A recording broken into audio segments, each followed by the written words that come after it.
இன்னைக்கு நம்ம வீடியோவில் இட்லி குருமா எப்படி செய்யலான்னு பார்க்கலாம். இது ரொம்ப சிம்பிளாக செஞ்சிடலாம்.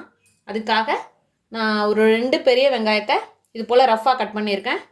2 மீடியம் சைஸ் தக்காளி ரஃப்பாக கட் பண்ணது, அதோட ஒரு 5 பூண்டு பல், ஒரு சின்ன துண்டு இஞ்சி, ஒரு பச்சை மிளகாய், 1 டீஸ்பூன் மஞ்சள் தூள், 2 டீஸ்பூன் மல்லித்தூள், 1 டேபிள் ஸ்பூன் அளவுக்கு சில்லி பவுடர் எடுத்திருக்கேன்.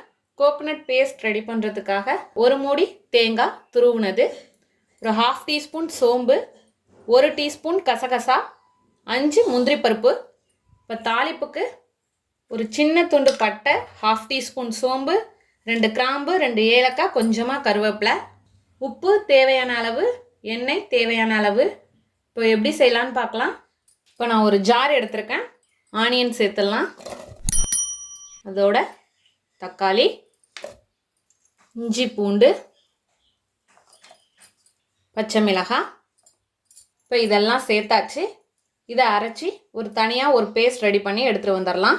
இப்போ நம்ம 2 பேஸ்ட் அரைக்கணும். ஒன்று ஆனியன் டொமேட்டோ ஒரு பேஸ்ட், இப்போது தேங்காய் பேஸ்ட் ரெடி பண்ண போகிறோம்.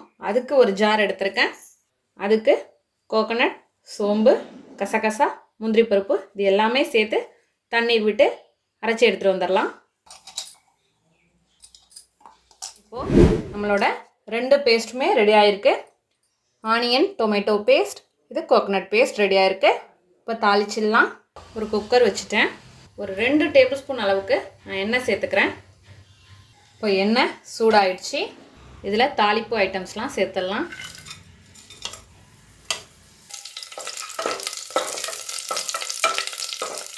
இப்போ சோம்பு வெடிச்சிடுச்சு. நல்லா வறுபட்டுட்டு இதில் ஆனியன் பேஸ்ட் சேர்த்துடலாம். எல்லாத்தையுமே சேர்த்தாச்சு. இப்போ ஃப்ளேமை ஹை பண்ணியிருக்கேன்.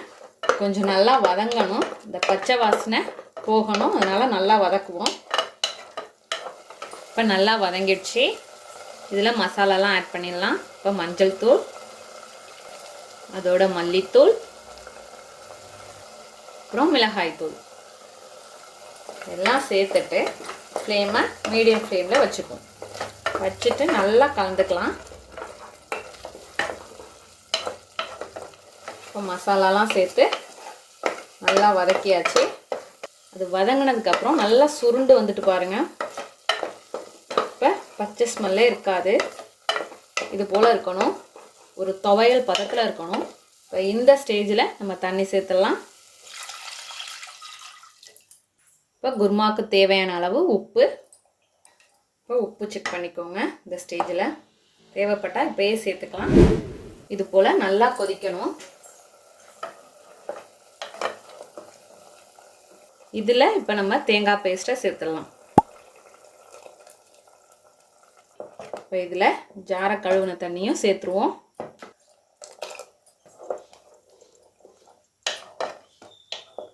இப்போ தண்ணி எக்ஸ்ட்ரா சேர்த்ததுனால உப்பு செக் பண்ணிக்கோங்க. எக்ஸ்ட்ரா கொஞ்சமாக 1/2 டீஸ்பூன் போல் சேர்த்துருக்கேன். இப்போ மீடியம் ஃப்ளேமில் வச்சுக்கலாம்.